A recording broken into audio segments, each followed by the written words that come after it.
Di bawah naungan Ka'bah yang panas terik, seorang anak kecil duduk diam, memandangi orang-orang yang lewat.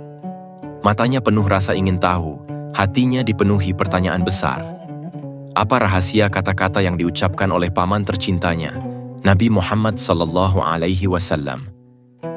Dari benih kecerdasan itu, lahir seorang ulama besar yang kelak dikenal sebagai lautan ilmu. Bagaimana perjalanan hidupnya mengubah dunia Islam selamanya? Mari kita telusuri kisah inspiratif Abdullah bin Abbas.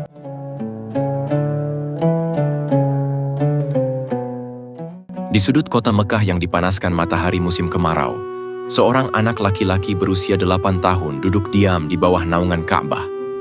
Ia adalah Abdullah bin Abbas, putra dari Al-Abbas bin Abdul Muttalib, paman Nabi Muhammad SAW. Saat itu, tahun 628 Masehi, atau 3 tahun setelah hijrah. Kota suci itu masih dipenuhi aroma konflik antara kaum muslimin dan Quraisy musyrik. Tetapi bagi Abdullah, yang ia pikirkan hanyalah satu hal. Makna kata-kata indah yang sering diucapkan pamannya, Nabi Muhammad SAW. Sejak kecil, Abdullah tumbuh dalam lingkungan yang unik. Di rumahnya, ayahnya, Al-Abbas, sering menceritakan kisah-kisah tentang keponakannya yang diangkat menjadi nabi. Ia tidak seperti orang biasa, Ibnu Abbas, ujar Al-Abbas suatu malam. Kata-katanya mampu menghidupkan hati yang mati. Rasa penasaran Abdullah pun memuncak. Ia mulai mengamati gerak-gerik Nabi dari kejauhan, terutama saat beliau mengajar di sekitar Masjidil Haram. Suatu hari, ketika Nabi SAW sedang duduk di bawah pohon sidroh, Abdullah memberanikan diri mendekat. "Wahai Rasulullah, apa itu syadaqah?" tanyanya polos. Nabi SAW tersenyum, lalu memanggilnya. "Kemarilah nak." Dengan sabar, beliau menjelaskan bahwa syadaqah adalah bukti cinta seorang hamba kepada Allah. Seperti air yang mengalir, ia membersihkan hati dan menghidupkan jiwa, kata Nabi. Abdullah mengangguk, tapi matanya masih menyimpan tanda tanya. Tapi bagaimana jika seseorang tak punya harta? Nabi SAW terkejut. Pertanyaan yang bagus. Jika tak punya harta, ia bisa memberi senyuman, bantuan, atau doa. Sejak hari itu, Abdullah menjadi langganan majelis Nabi. Kecerdasannya mulai mencuri perhatian. Saat turun surah An-Nur ayat 32 tentang larangan menggunjing, Abdullah bertanya kepada Umar bin Khattab, "Wahai Amirul Mukminin, mengapa Allah menyamakan ghibah dengan memakan daging saudara sendiri?" Umar, yang terbiasa dengan pertanyaan rumit dari para sahabat senior, terdiam sejenak. "Kau masih kecil, tapi pertanyaanmu seperti orang dewasa," katanya sambil menepuk bahu Abdullah. Karena dosa ghibah merusak hati, sebagaimana daging busuk merusak tubuh. Tidak semua orang terkesan dengan keingintahuannya. Suatu pagi, saat Abdullah sedang mencatat hadis di pelepah kurma, seorang tetua Quraisy bernama Abu Jahal mencibir. "Apa yang kau tulis, bocah?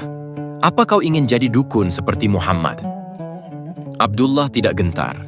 Dengan sopan ia menjawab, "Aku hanya ingin memahami firman Allah, Paman."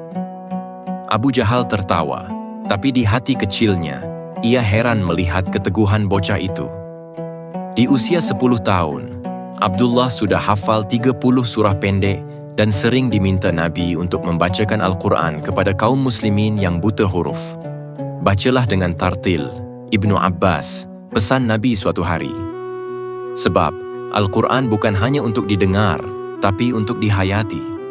Saat itulah, Abdullah menyadari bahwa tugasnya kelak bukan sekadar menghafal, tapi menjadi jembatan antara wahyu dan umat. Pada tahun ke-10 Hijriah, saat Nabi SAW memimpin Haji Wada, Abdullah yang berusia 13 tahun turut serta. Di Padang Arafah, Nabi berkhutbah di atas untanya. Qaswah. "Wahai manusia, sesungguhnya aku tinggalkan kepadamu 2 perkara, Kitabullah dan sunnahku," ucap beliau lantang. Abdullah mencatat setiap kata dalam hati.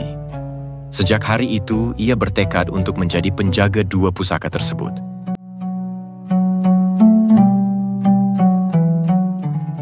Setelah peristiwa Haji Wada pada tahun 10 Hijriah, kehidupan Abdullah bin Abbas berubah drastis. Di usia 13 tahun, ia seperti magnet yang tertarik pada setiap gerak Nabi SAW. Setiap pagi sebelum fajar menyingsing, ia sudah berada di masjid, menunggu Nabi selesai sholat malam.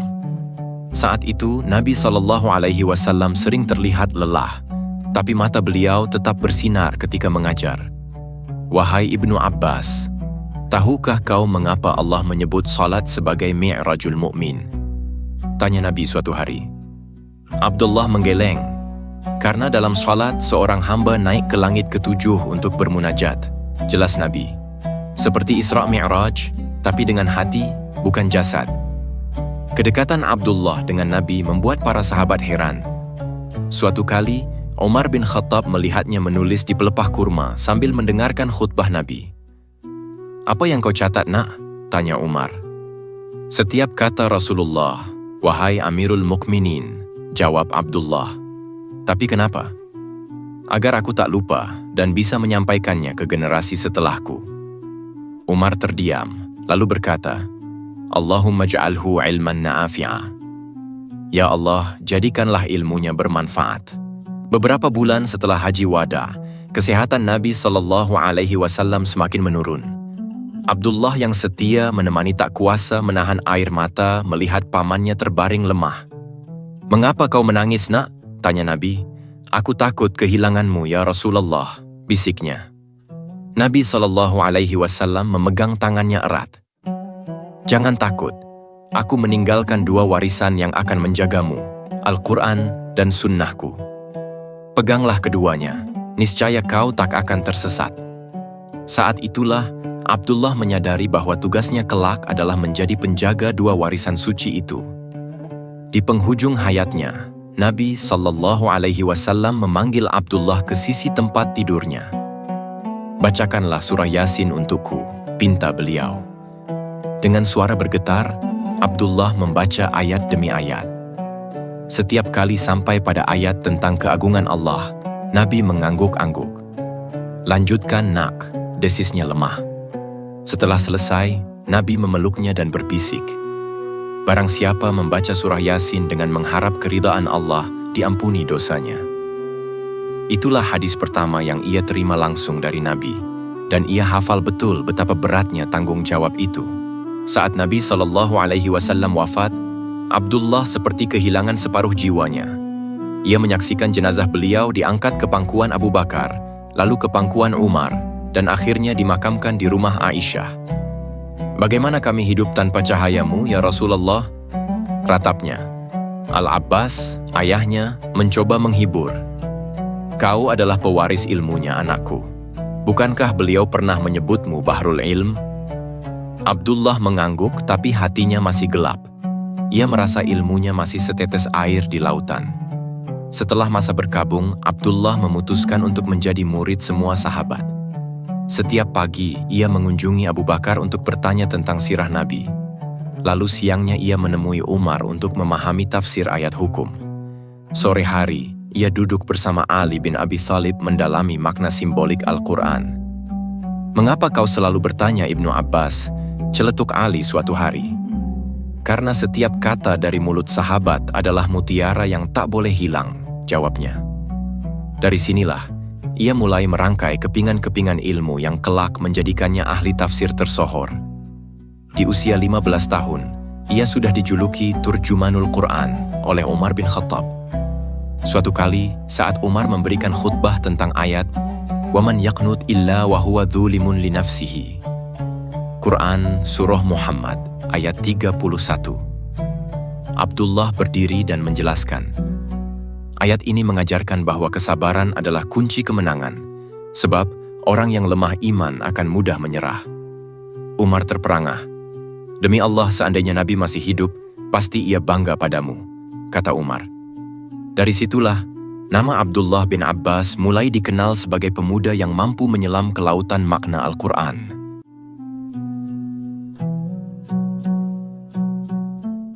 Setelah wafatnya Nabi SAW, Abdullah bin Abbas memasuki fase hidup yang penuh tantangan. Di usia 15 tahun, Ia menyaksikan pergolakan politik pasca pertempuran Riddah dan pengumpulan Al-Quran dalam satu mushaf oleh Khalifah Abu Bakar. Bagi Abdullah, ini adalah masa di mana ia harus menjadi penjelajah ilmu di tengah kekosongan kepemimpinan Nabiyan. Setiap pagi ia berjalan dari rumahnya di Mekah ke Madinah, tempat para sahabat senior mengajar. Aku seperti lebah yang mengisap madu dari setiap bunga. Katanya suatu hari kepada ayahnya. Perjalanan itu tak selalu mudah.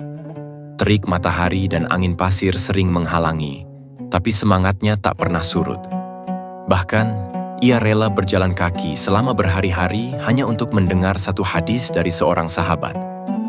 Suatu subuh, saat Abu Bakar As-Siddiq memimpin sholat, Abdullah bertanya tentang ayat "Wama arsalnaka illa rahmatan lil alamin." Quran Surah Al-Anbiya ayat 107. Apakah rahmat itu hanya untuk umat Islam? Tanyanya. Abu Bakar menjawab, tidak, nak. Rahmat Nabi mencakup seluruh alam, bahkan orang kafir pun menghormatinya. Jawaban itu membekas dalam diri Abdullah. Islam adalah agama kasih yang universal. Ia juga sering menemani Abu Bakar dalam ekspedisi militer, belajar strategi dakwah sambil mendengar kisah-kisah perang Badar dari bibir sang khalifah. Dari Abu Bakar, ia belajar bahwa kekuatan umat terletak pada persatuan dan ketakwaan, bukan sekadar jumlah pasukan. Setelah Abu Bakar wafat, Umar bin Khattab menjadi khalifah. Abdullah semakin giat menimba ilmu. Ia sering menguntit Umar kemanapun pergi, bahkan saat sang khalifah meninjau pembangunan masjid di Kufah. Wahai Ibnu Abbas, mengapa kau selalu mengikutiku seperti bayangan? Tanya Umar suatu hari. Aku ingin memahami sunnah Nabi lewat tindakanmu, wahai Amirul Mukminin, jawabnya. Umar tersenyum. Kalau begitu catatlah baik-baik, keadilan adalah tiang pemerintahan. Dari Umar, Abdullah belajar bahwa kepemimpinan harus dilandasi kejujuran dan ketegasan. Ia juga menyaksikan sendiri bagaimana Umar menolak menerima hadiah dari delegasi asing, lalu berkata, "Aku adalah pengurus umat, bukan penguasa yang rakus." Salah satu momen paling berkesan adalah ketika Umar membahas ayat "Fantasibu an la yahudda alaihim ahad." Quran Surah Al-Munafiqun ayat 4. Apa maksudnya ya Amirul Mukminin? Tanya Abdullah. Umar menjelaskan, ayat ini mengingatkan bahwa orang munafik merasa aman dari hukuman Allah, padahal azabnya pasti datang.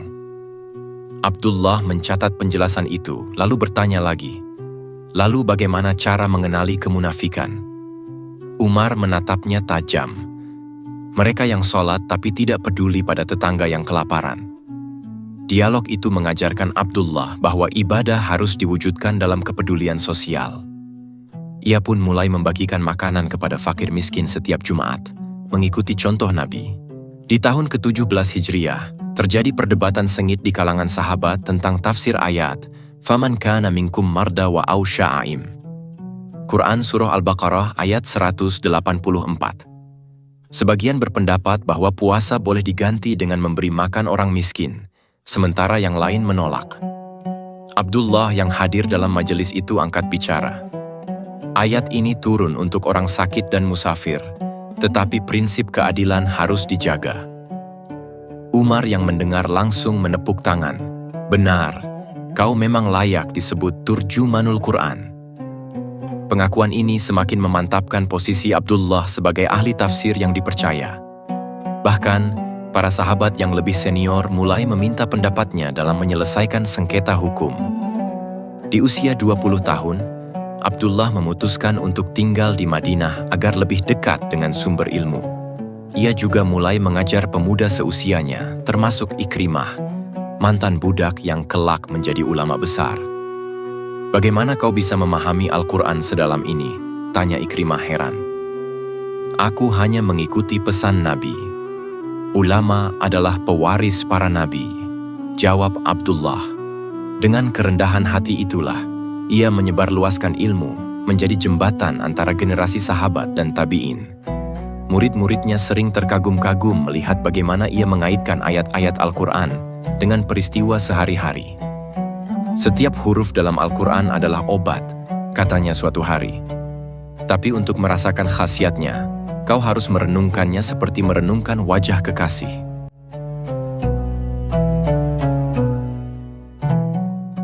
Di era Khalifah Utsman bin Affan, nama Abdullah bin Abbas semakin mencuat sebagai penasehat yang bijak. Saat itu, ia berusia 30 tahun dan sering dimintai pendapat dalam masalah hukum yang rumit. Salah satu kasus yang fenomenal adalah ketika seorang lelaki dari Yaman mengadu tentang warisan yang tidak adil. Wahai Ibnu Abbas, bagaimana menurutmu tentang ayat walikullin ja'alna mawaliya mimma tarak? Quran Surah An-Nisa ayat 33. Tanya Utsman. Abdullah menjawab, Allah membagi warisan berdasarkan tanggung jawab, bukan sekadar gender. Laki-laki mendapat bagian lebih besar karena kewajiban menafkahi keluarga. Penjelasan ini tidak hanya menyelesaikan sengketa, tetapi juga membuktikan bahwa Al-Quran adalah kitab yang komprehensif. Namun, keharmonisan era Utsman mulai goyah ketika fitnah politik merebak. Abdullah yang tinggal di Madinah menyaksikan dengan pilu perpecahan umat. Saat Utsman dibayat di rumahnya oleh para pemberontak, Abdullah mencoba menjadi mediator. Jangan tumpahkan darah demi Allah, serunya kepada kedua pihak. Tapi nasihatnya sia-sia. Setelah Utsman syahid, Abdullah menangis 3 hari 3 malam. Ini awal bencana, gumamnya. Ia pun mendukung Ali bin Abi Thalib sebagai khalifah keempat, meski hatinya masih terluka oleh tragedi tersebut. Ketika Ali bin Abi Thalib naik tahta, Abdullah diangkat menjadi penasihat utama dalam bidang tafsir dan hukum. Suatu kali, Ali bertanya tentang apa batasan syaut atau suara yang diharamkan, tanya Ali. Segala bentuk ucapan yang memicu permusuhan, seperti menghina atau mengadu domba, jawab Abdullah. Ali mengangguk. Kau memang layak disebut Bahrul Ilm. Dari sinilah, Abdullah menjadi andalan Ali dalam menetapkan kebijakan, terutama saat menghadapi pemberontakan Muawiyah di Syam. Perang saudara antara pasukan Ali dan Muawiyah di Perang Siffin tahun 37 Hijriah menjadi ujian berat bagi Abdullah. Ia tidak hanya memberikan fatwa, tetapi juga turun langsung ke medan perang untuk memompa semangat mujahidin. Saat kedua kubu sepakat untuk melakukan perundingan, Abdullah menjadi salah satu utusan Ali. Apa yang harus kami sampaikan? Tanya Abdullah. Tegaskan bahwa Al-Quran adalah hukum tertinggi, jawab Ali. Sayangnya perundingan gagal dan umat Islam terpecah menjadi 2 kubu, Syiah dan Khawarij. Abdullah hanya bisa berdoa, Ya Allah, satukanlah hati kami. Di tengah konflik, Abdullah tetap konsisten menyebarkan ilmu. Ia sering mengajar di Masjid Kufah, tempat markas besar Ali. Suatu hari, seorang Khawarij yang marah mendatanginya. Kau mengaku ulama, tapi mendukung Ali yang zolim? Hardiknya. Abdullah menjawab tenang. Aku mendukung kebenaran, bukan pribadi. Jika Ali salah, aku akan menasihatinya. Tapi jika dia benar, aku wajib membelanya. Jawaban ini membuat si Khawarij terdiam. Dari peristiwa ini, Abdullah menyadari bahwa ilmu harus disampaikan dengan hikmah, bukan kekerasan. Di penghujung masa pemerintahan Ali, Abdullah memutuskan untuk fokus mengajar. Ia menolak tawaran menjadi gubernur dengan alasan, aku lebih berguna sebagai guru. Murid-muridnya kini datang dari seluruh penjuru, termasuk dari kalangan Khawarij yang mulai tersadar. Bagaimana kau bisa sabar menghadapi kami? Tanya seorang mantan Khawarij. Karena Nabi bersabda, didiklah orang bodoh, jangan dikucilkan, jawab Abdullah. Dengan kelembutan dan ketulusan, ia membuktikan bahwa ilmu adalah senjata paling ampuh untuk melawan kebodohan dan fanatisme.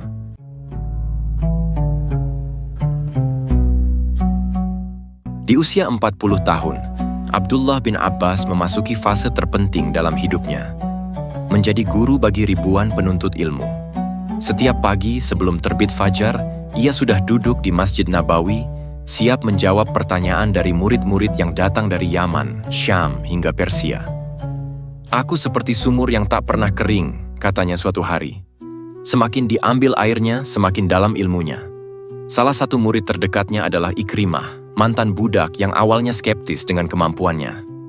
Bagaimana mungkin seorang pemuda bisa memahami Al-Quran sehebat ini? Gumam Ikrimah. Tapi setelah menyaksikan sendiri bagaimana Abdullah menjelaskan ayat-ayat mutasyabihat dengan analogi sederhana, ia pun bersimpuh, engkau memang bahrul ilm. Suatu hari, seorang murid dari Kufah bertanya tentang ayat wa minasyi syajaratil laina wa zaqum. Quran Surah Ad-Dukhan ayat 43. Mengapa Allah menyebut pohon zakum sebagai makanan penghuni neraka? Tanyanya. Abdullah tersenyum. Sebab zakum adalah pohon berduri yang tumbuh di tengah gurun. Ia melambangkan kehidupan orang kafir. Kelihatannya indah, tapi berakar pada kesesatan. Murid itu terkesima. Tapi bagaimana kau tahu itu, guru? Abdullah menjawab, aku hanya menggabungkan ilmu bahasa, sejarah turunnya ayat, dan petunjuk Nabi. Itulah metode tafsir bi al-Ma'tsur. Di tengah kesibukannya mengajar, Abdullah tetap rendah hati. Saat seorang murid memujinya sebagai paling alim di dunia, ia langsung menepis, aku hanya setetes air di lautan. Bandingkan aku dengan Abu Bakar dan Umar, mereka bagai matahari dan bulan. Ia bahkan pernah menolak fatwa sendiri ketika seorang sahabat senior mengoreksi pendapatnya. Aku manusia biasa yang bisa salah. Kebenaran harus di atas segalanya, katanya. Sikap inilah yang membuat murid-muridnya semakin hormat. Ilmu sejati selalu disertai kerendahan hati. Salah satu momen paling berkesan adalah ketika ia membahas ayat wa 'alallahil masyiratu kulli syai'in. Quran Surah Hud ayat 43. Apa maksudnya Allah mengetahui semua jalan? Tanya seorang pemuda. Abdullah mengambil segenggam pasir dan membiarkannya mengalir lepas. Lihatlah pasir ini. Setiap butirnya punya jalur sendiri, tapi semuanya tetap dalam genggaman tangan. Begitu pula Allah. Ia mengatur segala sesuatu tanpa terlihat.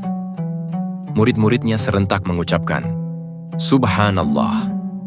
Dari sini, mereka belajar bahwa iman harus dipupuk dengan pemahaman, bukan sekadar hafalan. Di usia senja, Abdullah mulai menulis kitab tafsir pertamanya, Tanwir al-Miqbas, yang kelak menjadi rujukan ulama seperti Mujahid dan Atho. Ia juga sering mengirim surat kepada gubernur di berbagai wilayah, mengingatkan mereka tentang keadilan.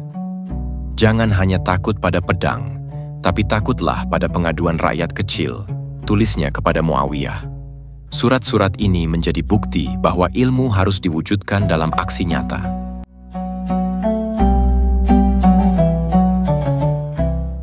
Di usia 71 tahun, Abdullah bin Abbas mulai menunjukkan tanda-tanda kelemahan fisik.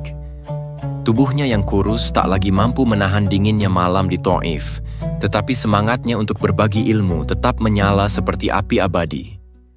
Setiap pagi, murid-muridnya yang setia, seperti Ikrimah dan Abu al-Aswad al-Duali, menemukannya duduk di teras rumah sederhana, mengajar sambil memegang mushaf usang.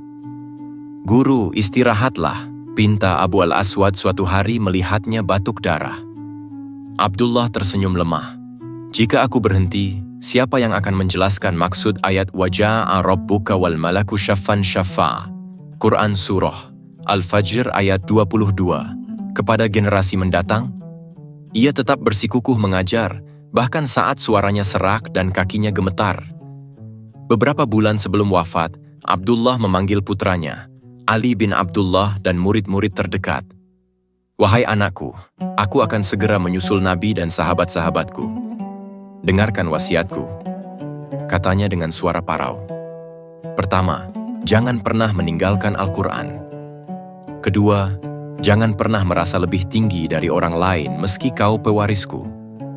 Ketiga, jadikanlah ilmu sebagai jalan untuk meraih keridhaan Allah, bukan pujian manusia. Ali menangis terseduh, sementara Ikrimah mencatat setiap kata. Jika kalian lupa, aku akan menagih janji kalian di akhirat, tambahnya sambil mengelus kepala putranya. Di hari-hari terakhir, kondisinya semakin memburuk. Ia meminta untuk dipindahkan ke masjid kecil di Taif. Aku ingin meninggal seperti Nabi di tempat yang mulia, bisiknya. Saat azan subuh berkumandang, murid-muridnya membacakan surah Yasin. Tapi di tengah bacaan, ia tiba-tiba terbatuk hebat, mengeluarkan darah. Cukup, cukup, bisiknya. Sampaikan salamku pada semua murid. Katakan, aku bangga menjadi bagian dari perjuangan mereka. Mata para murid berkaca-kaca. Jangan menangis, ujarnya tenang. Aku hanya pulang ke tempat yang lebih indah. Ingatlah, ilmu yang kalian sebarkan adalah amal jariyahku. Setelah salat zuhur, Abdullah bin Abbas menghembuskan nafas terakhir. Tubuhnya yang ringkih terkulai, tapi wajahnya bersinar seperti orang yang sedang bermimpi indah. Murid-muridnya langsung menyiapkan pemakaman. Kuburkan aku di samping orang-orang miskin, pintanya semasa hidup.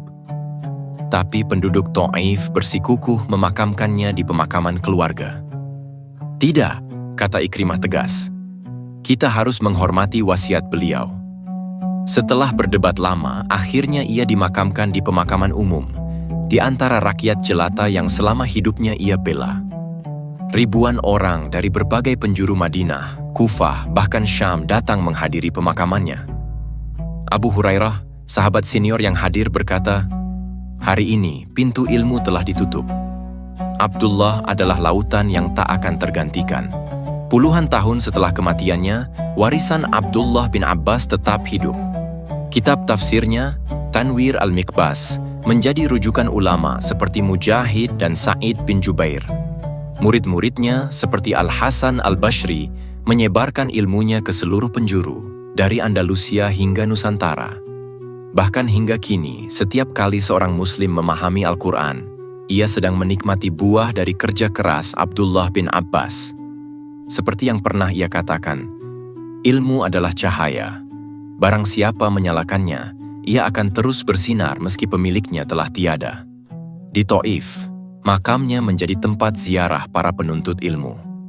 Konon, seorang ulama dari Baghdad pernah berdoa di sana dan berkata, "Wahai Allah, jadikanlah kami seperti Ibnu Abbas, cerdas tapi rendah hati, berilmu tapi tak pernah sombong."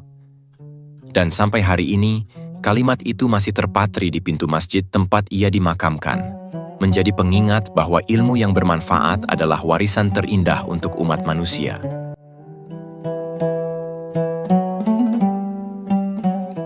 Abdullah bin Abbas meninggalkan warisan ilmu yang tak pernah padam. Hingga hari ini, setiap kali seorang muslim membaca Al-Quran, mereka sedang menikmati cahaya dari kerja kerasnya. Ilmu adalah cahaya, dan cahaya itu masih menyinari dunia hingga kini. Lalu, apa warisan ilmu yang akan kita tinggalkan untuk generasi mendatang? Semoga kisah ini bisa menginspirasi kita semua. Mohon dukungannya untuk subscribe channel ini, agar kami terus bersemangat untuk memberikan kisah Islami menarik lainnya. Wassalamualaikum warahmatullahi wabarakatuh.